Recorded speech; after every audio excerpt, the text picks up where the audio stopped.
Nagbabadyang tumaas ang singil sa tubig ng Manila Water at Maynilad. Sobra kasi ang nasingil ng MWSS na koleksyon sa dalawang concessionaire. Nasa frontline ng balitang yan si Shaila Francisco.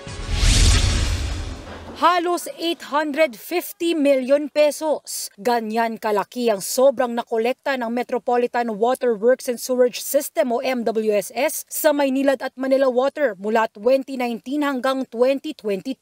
Lumabas yan kasunod ng pagsusuri ng Commission on Audit sa ahensya. Sa datos ng COA, higit kalahati ng 850 million pesos ay ginastos para sa kaliwadang project at Ipo Watershed Development Program. Ang tira, ginamit na pampasweldo sa Bantay Gubat Program.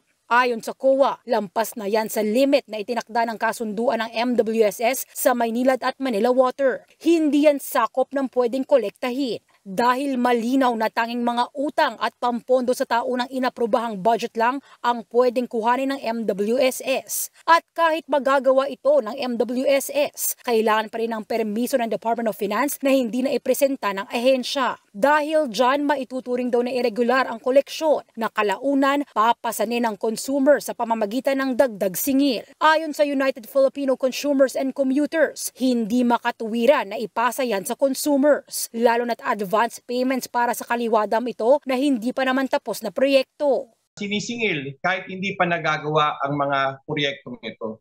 Alam mo, ang tubig ay buhay. Subalit ang presyo nito ay nakamamatay sa ating mga water consumers. Ganyan kabigat. Mismong sa MWSS kasi nanggaling. Ngayong taon pa lang, binabayaran na ng mga customer ng Maynilad at Manila Water ang mga proyektong yan. Pumapatak sa 81 centavos kada cubic meter ang dagdag singil sa bawat customer para lang sa kaliwada. Ayon pa sa MWSS, magpapatuloy ang paniningil hanggang 2037. Posibleng tumaas pa ito depende kung sumobra ang gagastusin.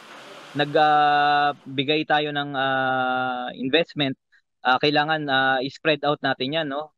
Mas maganda, mas mahaba para mas maliit yung impact niya sa tariff.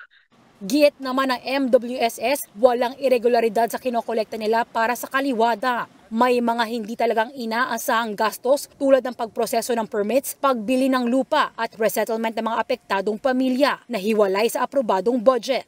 Ang tinitingnan po kasi siguro ni COA is syempre meron tayong annual budget sa MWSS.